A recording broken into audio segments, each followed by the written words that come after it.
وآت ذی القربى حقہ، دیجیے رشتہ داروں کو ان کا حق، والمساکین، اور مسکینوں کو، وابن السبیل، اور مسافروں کو، ولا تبذر تبذیرا،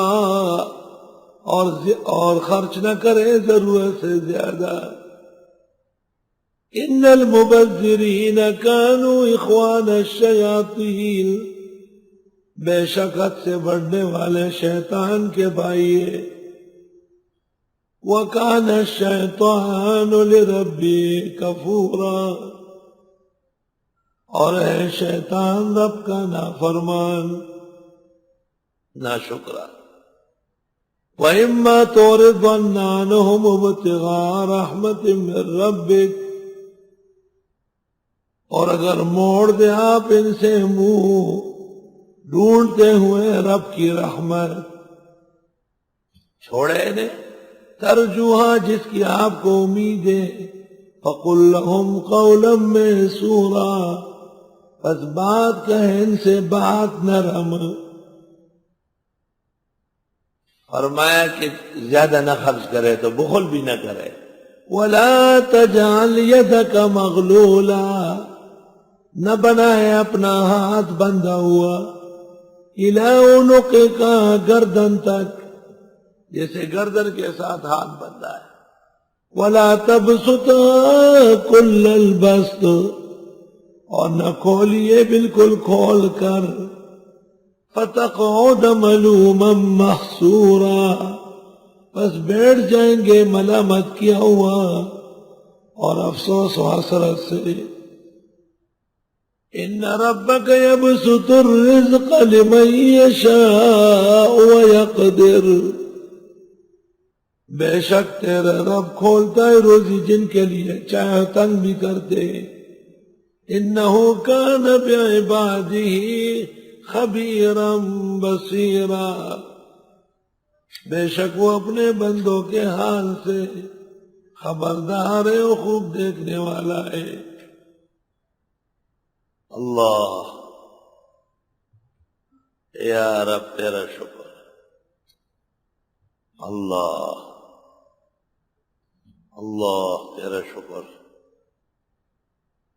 چنانچہ یہ شخص جب پیغمبر کی خدمت میں آیا اور اس نے پیغمبر کو کہا کہ میرا بیٹا میرے ساتھ سختی کرتا ہے، تو جبریل آئے اور انہوں نے کہا حق تعالیٰ کہتے کہ وہ اشعار بھی سنو نا جو انہوں نے اس سلسلے میں کہے۔ وہ حیران ہو گیا، اس نے کہا لقد قلت ما فی نفسی شیئا ما سمعتہ اذنایا، وہ تو میں نے دل میں کہے تھے کان نے بھی نہیں سنے۔ قل وانا اسمع، حضرت نے کہا سنائیے میں سن رہا ہوں۔ آئے ہائے ہائے، غزوتک مولودا ومنتک یافعا تعل بما اجنی علیک وتنہلو۔ اب اس کا ترجمہ کون کرے؟ اذا لیلۃ ضافتک بالسقم لم ابت لسقمک الا ساہرا اتململ۔ واقعی خراب گلے میں درد نہیں ہو سکتا، میں نے آپ کو چھوٹا بڑا کیا اور آپ کتنے کمزور تھے، جس رات کو آپ بیمار ہوتے میں ساری رات جاگتا، کأنی انا المتروک دونک بالذی ترقت به دونی فعینی تمہلو، ایسا لگتا جیسے میں بیمار ہوں۔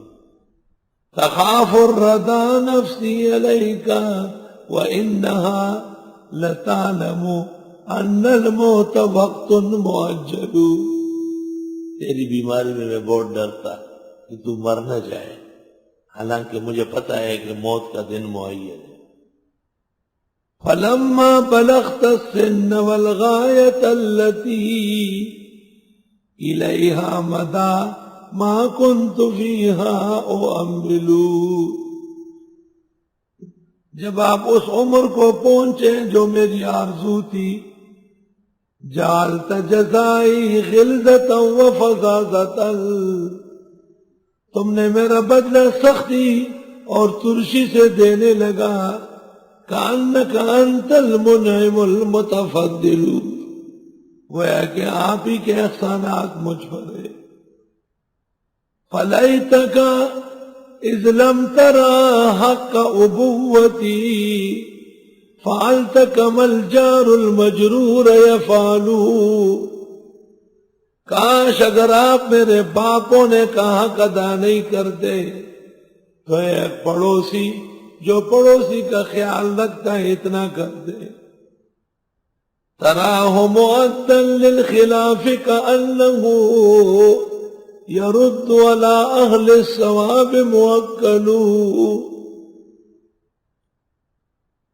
فاخذ النبی صلی اللہ علیہ وسلم بتلابیب ابنہ، بیٹے کو گریبان سے پکڑا. وقال انت ومالک لابیک، تو تیرا مال تیرے باپ کا ہے. طلبہ کو مشعر تو سناتے ہیں حوالے، لیکن ان میں وہ ذوق باقی نہیں ہے، اور اس کی دو وجہ. ایک متنبی مقامات حماسے میں تقریباً سب فیل ہوتے ہیں، نالائق نہ حل ہوتے، عربی نہیں آتی.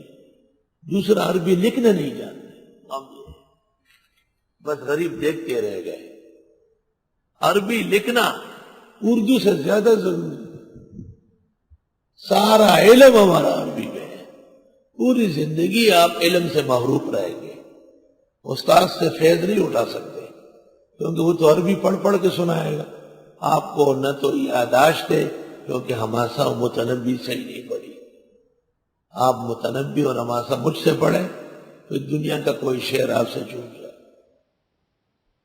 میں مقامات متنبی، حماسہ، مختصر المانی، حسامی، ہدایہ اول، دوم، سوم، مشکات، جلالین، اس کا کامیاب استاد رہا ہوں.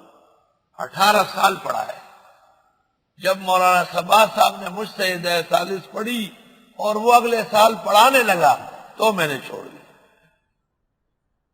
الحمدللہ. اور مقامات متنبی اور حماسہ یہ تو صفوں کے اندر پڑھاتا تھا.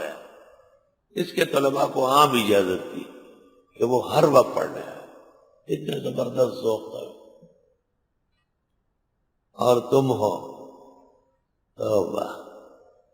وہ ایک بزرگ نے مدرسے میں تقریر میں کہا پہلے زمانے میں طلباء آپس میں معاش کے لڑتے تھے تو اشعار یاد کرتے زبردست ایک دوسرے کو سناتے. اب وہ معاش کے بھی خشک چلنے لگے. خشک اونچی آرانی شروع سے اونچی وہ بھی ختم ہو گئے. اس لیے کہ دونوں طرف سے خچر گدے ہوتے. ایک ادیب ہوتا وہ شعر پڑھتا تو دوسرا اس کا جواب لاتا.